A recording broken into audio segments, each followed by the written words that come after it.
ಒಂದಲ್ಲ ಎರಡಲ್ಲ ಬರೋಬ್ಬರಿ 21 ಹಳ್ಳಿಗಳ ಜನರಿಗೆ ಸಂಜೀವಿನಿ ಆಗಬೇಕಿದ್ದ ಸರ್ಕಾರಿ ಆಸ್ಪತ್ರೆ ಈಗ ಅಧಿಕಾರಿಗಳ ಹಾಗೂ ಜನಪ್ರತಿನಿಧಿಗಳ ನಿರ್ಲಕ್ಷ್ಯಕ್ಕೆ ಬಲಿಯಾಗಿದೆ.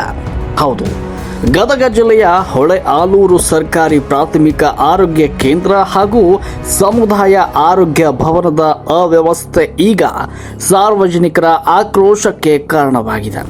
6 ತಿಂಗಳ ಹಿಂದೆಯಷ್ಟೇ ಶಾಸಕರು ಅದ್ಧೂರಿಯಾಗಿ ಉದ್ಘಾಟನೆ ಮಾಡಿದ್ದ ಸಮುದಾಯ ಆರೋಗ್ಯ ಭವನದಲ್ಲಿ ಸದ್ಯಕ್ಕೆ ರೋಗಿಗಳಿಗೆ ಚಿಕಿತ್ಸೆ ಆಗಿರಲಿ, ಕನಿಷ್ಠ ಔಷಧಿ ಲಸಿಕೆಗಳು ಕೂಡ ಸಿಗ್ತಾ ಇಲ್ಲ. ನಿತ್ಯ 150ಕ್ಕೂ ಅಧಿಕ ರೋಗಿಗಳು ಬರುವ ಈ ಆಸ್ಪತ್ರೆಯಲ್ಲಿ ಇರೋದು ಕೇವಲ ಒಬ್ಬರೇ ವೈದ್ಯಾಧಿಕಾರಿ. ಈ ಹೆರಿಗೆ ಆಸ್ಪತ್ರೆಯ ನರಕ ಯಾತನೆಗೆ ಆಕ್ರೋಶ ಹೊರಹಾಕಿರುವ ಯುವ ಕರ್ನಾಟಕ ವೇದಿಕೆ ಈಗ ಅಧಿಕಾರಿಗಳ ವಿರುದ್ಧ ಸಿಡಿದಿದ್ದಾರೆ. ಗದಗ ಜಿಲ್ಲೆಯ ರೋಣ ತಾಲೂಕಿನ ಹೊಳೆಆಲೂರು ಗ್ರಾಮದ ಸರ್ಕಾರಿ ಪ್ರಾಥಮಿಕ ಆರೋಗ್ಯ ಕೇಂದ್ರದ ಪರಿಸ್ಥಿತಿ ದಿನದಿಂದ ದಿನಕ್ಕೆ ಹದಗೆಡ್ತಾ ಇದೆ. ಈ ಆಸ್ಪತ್ರೆಯನ್ನ ನಂಬಿಕೊಂಡು ಸುತ್ತಮುತ್ತಲಿನ 21 ಹಳ್ಳಿಗಳ ಬಡ ರೋಗಿಗಳು, ಗರ್ಭಿಣಿಯರು ಪ್ರತಿನಿತ್ಯ ಇಲ್ಲಿಗೆ ಬರ್ತಾರೆ. ಪ್ರತಿದಿನ ಕನಿಷ್ಠ 100ರಿಂದ 150 ರೋಗಿಗಳು OPDಗೆ ಬರ್ತಾ ಇದ್ರು. ಇಡೀ ಆಸ್ಪತ್ರೆಗೆ ಕೇವಲ ಒಬ್ಬರೇ ವೈದ್ಯಾಧಿಕಾರಿಗಳಿರೋದು ಇಲ್ಲಿನ ದುರ್ದೈವದ ಸಂಗತಿಯಾಗಿದೆ. ಸ್ಟಾಫ್ ನರ್ಸ್ಗಳ ಕೊರತೆ, ಔಷಧಿಗಳ ಅಭಾವ ಮತ್ತು ಸೂಕ್ತ ಲಸಿಕೆಗಳಿಲ್ಲದೆ ರೋಗಿಗಳು ಚಿಕಿತ್ಸೆಗಾಗಿ ಪರದಾಡುವಂತಾಗಿದೆ. 6 ತಿಂಗಳ ಹಿಂದೆಯಷ್ಟೇ ಸ್ಥಳೀಯ ಶಾಸಕರು ಅತ್ಯಂತ ಸಡಗರದಿಂದ ಈ ಸಮುದಾಯ ಆರೋಗ್ಯ ಭವನವನ್ನು ಉದ್ಘಾಟನೆ ಮಾಡಿದರು. ಆದರೆ ಉದ್ಘಾಟನೆಯ ಭಾಗ್ಯ ಕಂಡ ಈ ಭವನದಲ್ಲಿ ಜನರಿಗೆ ಮಾತ್ರ ಇವತ್ತಿಗೂ ಸರಿಯಾದ ಚಿಕಿತ್ಸೆ ಸಿಗ್ತಾ ಇಲ್ಲ. ಈ ಹಿನ್ನೆಲೆಯಲ್ಲಿ ಇವತ್ತು ಯುವ ಕರ್ನಾಟಕ ವೇದಿಕೆ ಗದಗ ಜಿಲ್ಲಾ ಅಧ್ಯಕ್ಷರಾದ MH ನದಾಫ್ ನೇತೃತ್ವದಲ್ಲಿ ಆಸ್ಪತ್ರೆಯ ವೈದ್ಯಾಧಿಕಾರಿಗಳಾದ ಡಾಕ್ಟರ್ ಕಿರಣ್ ಅವರಿಗೆ ಮನವಿ ಸಲ್ಲಿಸಿ ವ್ಯವಸ್ಥೆಯನ್ನು ಸರಿಪಡಿಸುವಂತೆ ಖಡಕ್ ಆಗಿ ಆಗ್ರಹಿಸಲಾಯಿತು. 21 ಹಳ್ಳಿಗಳಿಗಿರುವ ದೊಡ್ಡ ಆಸ್ಪತ್ರೆ ಇದಾಗಿದ್ದು, ಆದರೆ ಇಲ್ಲಿ ವೈದ್ಯರು ಹಾಗೂ ನರ್ಸ್ಗಳಿಲ್ಲದೆ ಬಡ ರೋಗಿಗಳು, ಹೆರಿಗೆಗೆ ಬರುವ ತಾಯಂದಿರು ಪರದಾಡ್ತಿದ್ದಾರೆ. ಶಾಸಕರು ಕೇವಲ ಬಿಲ್ಡಿಂಗ್ ಉದ್ಘಾಟನೆ ಮಾಡಿದರೆ ಸಾಲದು, ಅದಕ್ಕೆ ಬೇಕಾದ ಸೌಲಭ್ಯವನ್ನು ಕೊಡಿಸಬೇಕು. ಆದಷ್ಟು ಬೇಗ ಜಿಲ್ಲಾಡಳಿತ ಮತ್ತು ಶಾಸಕರು ಈ ಸಮಸ್ಯೆಯನ್ನು ಬಗೆಹರಿಸದೇ ಇದ್ರೆ ಮುಂದಿನ ದಿನಗಳಲ್ಲಿ ಹೊಳೆಆಲೂರು ಮತ್ತು ಸುತ್ತಮುತ್ತಲಿನ ಗ್ರಾಮಸ್ಥರನ್ನ ಒಗ್ಗೂಡಿಸಿ ಆಸ್ಪತ್ರೆಯ ಮುಂಭಾಗದಲ್ಲಿ ಉಗ್ರ ಹೋರಾಟ ಮಾಡಬೇಕಾಗುತ್ತೆ.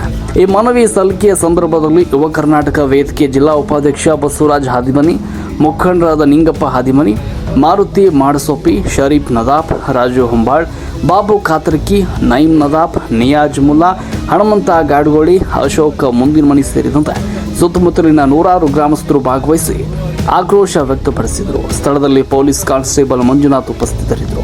ಯಾವುದೇ ಅಹಿತಕರ ಘಟನೆ ನಡೆಯದಂತೆ ಮುನ್ನೆಚ್ಚರಿಕೆ ವಹಿಸಿದರು. ಇನ್ನಾದರೂ ಸಂಬಂಧಪಟ್ಟ ಅಧಿಕಾರಿಗಳು ಎಚ್ಚೆತ್ತುಕೊಂಡು ಬಡ ರೋಗಿಗಳಿಗೆ ನ್ಯಾಯ ಒದಗಿಸ್ತಾರೆ ಅನ್ನೋದನ್ನ ಕಾದು ನೋಡಬೇಕಾಗಿದೆ. ರಾಷ್ಟ್ರಕ್ರಾಂತಿ ನ್ಯೂಸ್, ಹೊಳೆಆಲೂರು. ಸುಮಾರು ವರ್ಷಗಳಿಂದ ಹೊಳೆಆಲೂರು ಆರೋಗ್ಯ ಪ್ರಾಥಮಿಕ ಕೇಂದ್ರ ಅಂತಂದ್ರೆ 24 ಹೊಳೆಆಲೂರಿನ ಒಂದು ಆಸ್ಪತ್ರೆ ಇದೆ. ಈ ಆಸ್ಪತ್ರೆ ಸುಮಾರು ಒಂದು 21 ಗ್ರಾಮಗಳಿಗೆ ಇದು ಬಿಗ್ ಸಿಟಿ ಹೊಳೆಆಲೂರಿಗೆ, ಅಂದ್ರೆ ಸುತ್ತಮುತ್ತ ಹಳ್ಳಿಗೆ ಏನಪ್ಪ ಅಂತಂದ್ರೆ ಬಿಗ್ ಸಿಟಿ. ರೋಣ ಬಿಟ್ರಪ್ಪ ಅಂತಂದ್ರೆ ನೆಕ್ಸ್ಟ್ ಬರೋ ಹೊಳೆಆಲೂರು, ದೊಡ್ಡ ಬಿಡಪ್ಪ ಅಂತಂದ್ರೆ ಆಲೂರು ಒಂದು 22 ಒಂದು ಊರಿದೆ. ಜನ್ಮಸ್ಥಳ ಐತಿ. ಏನಪ್ಪ ಅಂತಂದ್ರೆ ಈಗ ಸಾಕಷ್ಟು ಡೈಲಿ ಉಪ್ಪಿಡಿಗೂ ಭಾಳ ಆಗ್ತದೆ. ಎಷ್ಟಾಗುತ್ತೆ ಉಪ್ಪಿಡಿ? 80ರಿಂದ 100 ಮಂದಿ ಇನ್ನೊಬ್ಬರು ಏನು ಅದನ್ನು ಸರಿಪಡಿಸಾಗುತ್ತೆ. OPD ಅಂತಂದರೆ ಬಂದಂಥ ಪೇಷಂಟ್ಗಳಿಗೆ ಸರಿಯಾಗಿ, ಬಂದಂಥ ರೋಗಿಗಳಿಗೆ ಸರಿಯಾಗಿ ಟ್ರೀಟ್ಮೆಂಟ್ ಕೊಡೋದಕ್ಕೆ ಬರುವವರಿಗೆ OPDಗೆ ನೋಡುವಂಥದಕ್ಕೆ ಡಾಕ್ಟರ್ ಅದಕ್ಕೆ OPD ಅಂತ ಇಂಗ್ಲೀಷ್ನಾಗಿರ್ತಾರೆ. ಹೀಗಾಗಿ ಹೊಳೆಯಾರು ಬರೀ ಹೊಳೆಯಾರು ವಿಭಾಗಕ್ಕಿದೆ. ಇನ್ನು ನಾವು ಸರಿಯಾಗಿ ಆಸ್ಪತ್ರೆ ಒಳಗೆ ಸರಿಯಾಗಿ ಟ್ರೀಟ್ಮೆಂಟ್ ಸರಿಯಾಗಿ ಇರ್ತಪ್ಪ ಅಂತಂದ್ರೆ ಇನ್ನೂ ಎಷ್ಟು ಜನ ಕೂರ್ಬೋದು ಅದನ್ನು ವಿಚಾರ ಮಾಡಿಕೊಂಡು ಸಂಬಂಧಪಟ್ಟಂಥ DHO ಆಗಿರ್ಬೋದು. ಈಗ ಹೋದ ತಿಂಗಳೊಳಗೆ ನಮ್ಮ ಗ್ರಾಮ ಘಟಕ ಉಪಾಧ್ಯಕ್ಷ ಶರೀಫ್ ಅವರು ಆಲ್ರೆಡಿ ನಮ್ಮ ಯುವ ಕರ್ನಾಟಕ ಮತ್ತಿಗೂ ಹಾಕಿದ್ದೆ. ಡಾಕ್ಟರ್ಸ್ದು ಒಂದು ಹೋಗುವಂಥ ವೇಳೆ ಸ್ವಲ್ಪ ಏರುಪೇರು ಆಗಿತ್ತು ಅಂತಂದು ಆ ವಿಷಯದ ಅನುಸಾರವಾಗಿ ನಾವು DHO ಮಾತಾಡಿದ್ದೀವಿ. ದಯವಿಟ್ಟು ಏನಪ್ಪ ಅಂತಂದ್ರೆ ಇದು ಒಂದು ಹೊಳೆಯಾಲೂರು ದೊಡ್ಡದ ಒಂದು ಗ್ರಾಮ ಇದೆ. ಈ ಗ್ರಾಮಕ್ಕೆ ಏನಪ್ಪ ಅಂತಂದ್ರೆ ಸಾಕಷ್ಟು ಹಳ್ಳಿಗಳು ಸಂಬಂಧಪಡ್ತವೆ. ಇಲ್ಲಿ ನೀವು ಸತತವಾಗಿ ಬಂದು ಒಂದು 2 ವರ್ಷ ಸಲಹೆ ಬಂತಾರೆ. ಇಲ್ಲಿಂದ ಒಂದು ನಿಮ್ಮ ಕೈಗಳಿಂದ ಇಲ್ಲಿ ಎಲ್ಲರಿಗೂ ಸರಿಯಾಗಿ ಟ್ರೀಟ್ಮೆಂಟ್ ನಡೆದೈತಿ. ನಮ್ಮದು ಉದ್ದೇಶ, ಯುವ ಕರ್ನಾಟಕದ ಉದ್ದೇಶ ಏನಪ್ಪ ಅಂತಂದ್ರೆ ಇನ್ನೂ ಬರುವಂಥ ಎಲ್ಲ ರೋಗಿಗಳಿಗೆ ಸರಿಯಾಗಿ ಟ್ರೀಟ್ಮೆಂಟ್ ಆಗಬೇಕು. ಸರಿಯಾಗಿ ಅವ್ರಿಗೆ ಏನಪ್ಪ ಅಂತಂದ್ರೆ ಒಂದು ಬೆಡ್ಡಿನ ಲೈಟಿಂಗ್ ವ್ಯವಸ್ಥೆ ಇಲ್ಲ. ನಾನು ಇವತ್ತು ಕೇಳಲ್ಪಟ್ಟೆ ನಾನು ಏನಂತ ಅಂತಂದ್ರೆ ಬೆಡ್ ಏನು ಪೇಷಂಟ್ ಬಂದು ಮಕ್ಕೊಂತಾರಲ್ಲ ಬಂದು ರಿಟರ್ನ್ ಹೊಳ್ಳಿ ನಾವು ಆ ಪೇಷಂಟ್ ಕಡೆ ಆ ಪೇಷಂಟ್ ಏನಾದ್ರು ಡಿಸ್ಚಾರ್ಜ್ ಆದಪ್ಪ ಅಂತಂದ್ರೆ ಆ ಬೆಡ್ನು ಹೊಳ್ಳಿ ಹೆಂಗೆ ತಂದೆ ಅಂತ. ಸೊ ಹೀಗಾಗಿ ಆ ಬೆಡ್ಡಿನ ಒಂದು ವ್ಯವಸ್ಥೆ ಆಗಿರ್ಬೋದು, ಮತ್ತೇನಪ್ಪ ಅಂತಂದ್ರೆ ಬಿಸಿಲು ಆಗಿರ್ಬೋದು, ಆ ನೀರಿನ ವ್ಯವಸ್ಥೆ ಆಗಿರ್ಬೋದು, ಮತ್ತೇನಪ್ಪ ಅಂದ್ರೆ ಇಲ್ಲಿ ಬಂದಂಥ ಡಾಕ್ಟರ್ಸ್ ಇರಲಿಲ್ಲ ಅಂದ್ರೂ ಕೂಡ ಇರುವಂಥ ಸ್ಟಾಫ್ಗಳ ಬಂದಂಥ ರೋಗಿಗಳ ಜೊತೆ ಬಂದಂಥ ರೋಗಿಗಳ ಬಂದು ಅವ್ರ ಜೊತೆ ಬಂದಂಥ ಸಂಬಂಧಿಕರ ಜೊತೆ ಸರಿಯಾಗಿ ನಾವು ಒಂದು ಅಚ್ಚುಕಟ್ಟಾಗಿ 2 ಮಾತು ಮಾತಾಡ್ಬೇಕಪ್ಪ ಅಂತಂದ್ರೆ ಆಲ್ರೆಡಿ ಆರಾಮಾಗಿ ಹೋಗ್ಬಿಡ್ತಾನೆ ಇವ. ನಾವು ಇಲ್ಲೇ ಸರಿಯಾಗಿ ಟ್ರೀಟ್ಮೆಂಟ್ ತಗೋಲಿಲ್ಲ, ಸರಿಯಾಗಿ ನಾವು ಸ್ಪಂದನೆ ಮಾಡಿಲ್ಲಪ್ಪ ಅಂತಂದ್ರೆ ಇಲ್ಲಿರೋರಿಗೂ ಕೆಟ್ಟ ಹೆಸರು ಬರುತ್ತೆ, ಊರಿಗೆ ಕೆಟ್ಟ ಹೆಸರು ಬರುತ್ತೆ, ನೀವು ಟ್ರೀಟ್ಮೆಂಟ್ ನೋಡಿ ನಿಮ್ಗೆ ಕೆಟ್ಟ ಹೆಸರು ಬರುತ್ತೆ, ಇಲಾಖೆಗೆ ಕೆಟ್ಟ ಹೆಸರು ಬರುತ್ತೆ. ಹೀಗಾಗಿ ನಾವು ಯುವ ಕರ್ನಾಟಕ ವೇದಿಕೆ ವತಿಯಿಂದ ಈಗ ನಮ್ಮ ಸಾಫ್ಟ್ವೇರ್ ಹೇಳಿದ್ರೆ ಈಗ ಮನವಿ ಕೊಡ್ಬೇಕಿದ್ರೆ ಅಂತಂದ್ರೆ ನಾವು ಆಲ್ರೆಡಿ ಸತತವಾಗಿ ಎಷ್ಟೋ ವರ್ಷಗಳಿಂದ ಮನವಿನೂ ಕೊಡಾಕತ್ತೀವಿ, ಎಲ್ಲರೂ ಗಮನಕ್ಕೂ ತೊಗೊಂಬರಾಕತ್ತೀವಿ, ಸರ್ಕಾರಕ್ಕೂ ತೊಗೊಂಬರಾಕತ್ತೀವಿ, ಸಂಬಂಧಪಟ್ಟಂಥ ಶಾಸಕರಿಗೆ ತೊಗೊಂಬಂದೇವೆ, ನಾವು ಸಂಬಂಧಪಟ್ಟಂಥ ಸಚಿವರಿಗೂ ತೊಗೊಂಬಂದೇವೆ, ರಕ್ಷಣೆ ಸಾಹೇಬರಿಗೂ ನಾವು ಇದನ್ನು ಗಮನಕ್ಕೆ ತೊಗೊಂಬಂದೇವೆ. ಏನಿಲ್ಲ ಮೊನ್ನೆ ಗದಗಿನೊಳಗೆ ಆದಂಥ ಒಂದು ಮೀಟಿಂಗ್ನೊಳಗೆ ಸೊಸೈಟಿ ಒಳಗೆ ಆಗ್ತಿದ್ದು ಹೊಳೆಯಾದ್ರ ಬಗ್ಗೆ ನಾವು ಮಾತಾಡಿದ್ವಿ. ಇಲ್ರಿ ಮತ್ತು ಹೊಳೆಯಾದ್ರ ಒಂದು ದೊಡ್ಡ ಆರೋಗ್ಯ ಕೇಂದ್ರ ಆಗೈತಿ, ಅಲ್ಲಿ ಸರಿಯಾಗಿ ಸ್ಟಾಫ್ ಇಲ್ಲ. ಇರೋರೊಬ್ಬರು ಕಿರಣ್ ಡಾಕ್ಟರ್ ಅವ್ರು ಬಿಟ್ಟರೆ ಮತ್ತೆ ಯಾರಿಲ್ಲ ಅಲ್ಲಿ ಸ್ಟಾಫ್. ಏನಪ್ಪ ಅಂತ ಒಂದು 5 ಮಂದಿ ಸ್ಟಾಫ್ ಅದ, ಅವ್ರು ಬಿಟ್ಟರೆ ಇವ್ರು ಡಾಕ್ಟರ್ ಬಿಟ್ಟರೆ ಮತ್ತೆ ಯಾರೂ ಇಲ್ಲ ಅಂತಂದ. ಹೀಗಾಗಿ ಏನಪ್ಪ ಅಂತಂದ್ರೆ ನೀವು ಇವತ್ತೇನಪ್ಪ ಅಂದ್ರೆ DHO ಸಾಹೇಬರಿಗೆ ಮತ್ತು ನಿಮ್ಮ ತಾಲೂಕು ಪಂಚಾಯತ್ ತಾಲೂಕು ಇವರಿಗೆ ಬಜೆಟ್ರವರಿಗೆ ಅವ್ರ ಗಮನಕ್ಕೆ ತೊಗೊಂಬರಿ. ನಾವು ನಮ್ಮ ಕಡೆ ನಾವು ಫೋನ್ ಮಾಡೋ ಮುಖಾಂತರ ಅವ್ರಿಗೂ ನಾವು ಮಾತಾಡಿಕ್ಯಾಟ ಆದಷ್ಟು ಬೇಗನೆ ಇಲ್ಲೇನು ಸಮಸ್ಯೆಗಳದು ಸಮಸ್ಯೆಗಳನ್ನ ಬಗೆಹರಿಸುವಂತ ಒಂದು ವ್ಯವಸ್ಥೆ ಮಾಡಿರಿ. ಆ್ಯಂಬುಲೆನ್ಸ್ ಬಂದು ಆ್ಯಂಬುಲೆನ್ಸ್ ಏನಪ್ಪ ಅಂತ ಇಲ್ಲಿಂದ ನಾವು ರೋಡಿಗೆ ಹೋಗ್ಬೇಕಂತಂದ್ರೂ ಕೂಡ ಡೀಸೆಲ್ಗೆ ಅವಕಾಶ ಮಾಡಕತ್ತಾರಂತ. ಅದನ್ನೆಲ್ಲ ಯಾಕೆ ಇಲ್ಲಿ ಬರೋರ ಬಡವರು ಬಂದಿರ್ತಾರೆ, ಅವ್ರ ಕಡೆ ದುಡ್ಡು ಇದ್ದಿತ್ತಪ್ಪ ಅಂತಂದ್ರೆ ನಾವು ಬೇರೆ ಕಡೆನೇ ತೋರಿಸ್ತಿದ್ವಿ, ಪ್ರೈವೇಟ್ ಹಾಸ್ಪಿಟಲ್ ತೋರಿಸ್ತಿದ್ವಿ. ಸರ್ಕಾರ ನಮಗಾಗಿ ಅನುದಾನ, ಸರ್ಕಾರ ನಮಗಾಗಿ ಇದು ಒಂದು ಅವಕಾಶ ಕೊಟ್ಟೈತಪ್ಪ ಅಂತಂದ್ರೆ ಸರಿಯಾಗಿ ಅದನ್ನು ಟ್ರೀಟ್ಮೆಂಟ್ ಕೊಡುವಂಥ ವ್ಯವಸ್ಥೆ ಮಾಡಿರ್ತಾರೆ. ಹೀಗಾಗಿ ಅದಕ್ಕೇನಪ್ಪ ಅಂತಂದ್ರೆ ಇಲ್ಲಿ ಡಿ ಗ್ರೂಪ್ ಇರುವಂಥ ಎಲ್ಲ ಸಿಬ್ಬಂದಿಗಳಾಗಿರ್ಬೋದು ಅವ್ರಿಗೆ ಇನ್ನೊಮ್ಮೆ ಅಲರ್ಟ್ ಮಾಡಿರಿ, ಅವ್ರಿಗೆ ಇನ್ನೊಮ್ಮೆ ಒಂದು ಎಚ್ಚರಿಕೆ ಗಂಟೆ ಕೊಡ್ರಿ, ಬಂದಂಥ ಒಂದು ರೋಗಿಗಳ ಜೊತೆ ಒಂದು ಸ್ಪಂದನೆಯಿಂದ ಇರ್ರಿ ಅಂತಂದ್ರೆ ಸರಿಯಾಗಿ. ಮತ್ತೇನಪ್ಪ ಅಂದ್ರೆ ಇವತ್ತು ಬಂದು ನನಗೆ ಕರೆ ಏನಪ್ಪ ಅಂದ್ರೆ ಇಲ್ಲೇ ಇಂಜೆಕ್ಷನ್ ಇರ್ಲಾರದ್ದು ಹೊರಗಡೆ ಬರೆದು ಕೊಟ್ಟು ಆಟ ನೀವು ಒಳಗೆ ಕರೆಸಿ ಆಟ ಇಂಜೆಕ್ಷನ್ ಮಾಡ್ಸಕತ್ತಾರೆ ಅಂತ. ಇದನ್ನು ದಯವಿಟ್ಟು ಸರ್ಕಾರ ಎಲ್ಲ ರೀತಿಯಿಂದನೂ ಇಡೀ ಕರ್ನಾಟಕಕ್ಕೆ ಎಲ್ಲ ರೀತಿಯಿಂದನೂ ಔಷಧ ಉಪಚಾರಗಳನ್ನು ಸರಿಯಾಗಿ ಟ್ರೀಟ್ಮೆಂಟ್ ಸರಬರಾಜು ಮಾಡಕತ್ತೈತೆ.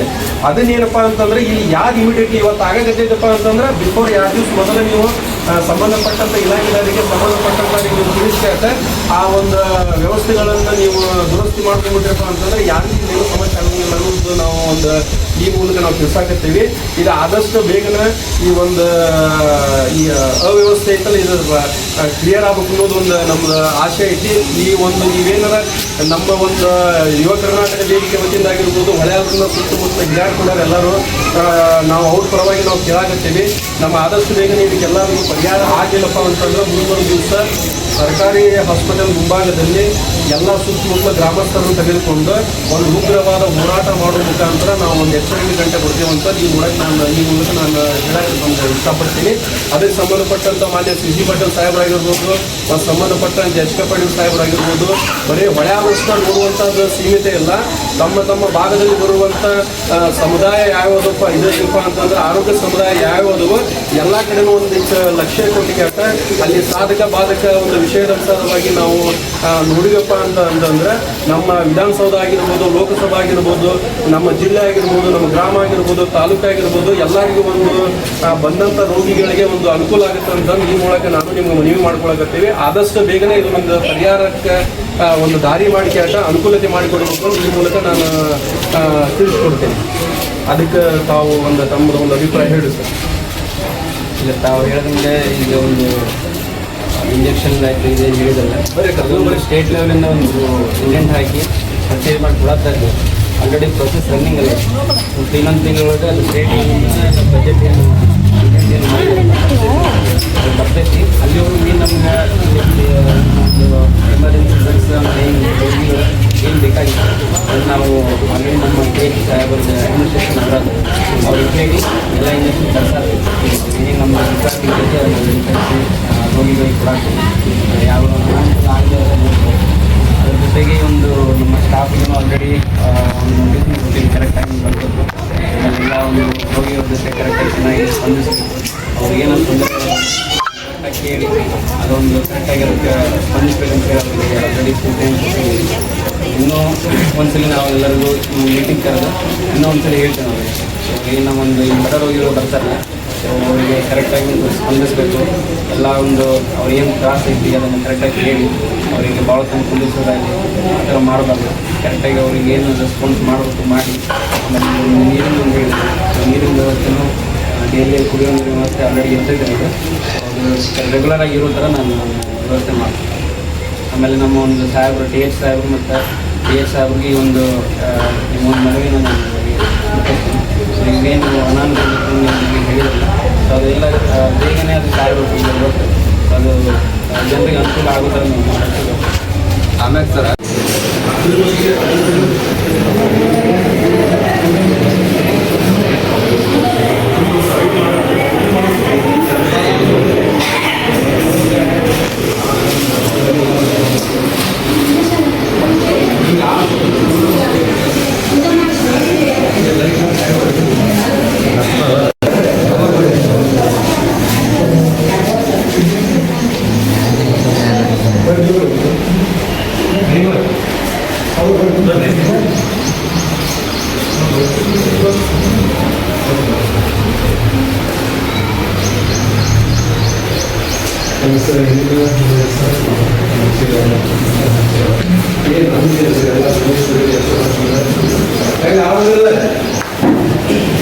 ಟ್ರೀಟ್ಮೆಂಟ್ ಚಲೋ ನಡೆದಿಲ್ಲ, ಏನೂ ಸಮಸ್ಯೆ ಇಲ್ಲ.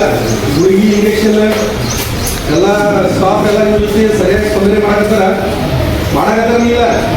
ನಿಮ್ಗೆ ಯಾವಾಗ ಹಂಗೆ ಏನಾಗಿತ್ತು ನಿಮ್ಗೆ?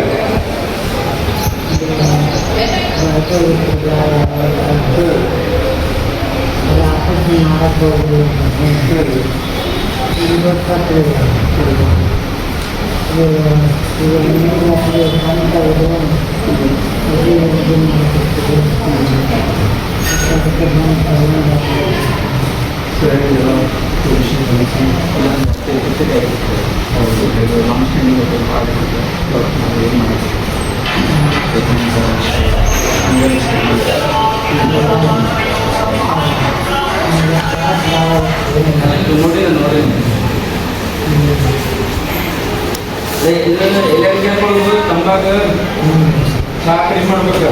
ನಾನು ಎಷ್ಟು ಕಡಿಮೆ ಮಾಡ್ತೀವಿ ಅಷ್ಟು ಆರಾಮ ಬಿಟ್ಟೆ ಬಿಡು ಸ್ವಲ್ಪ ದಿನ ಎಲ್ಲ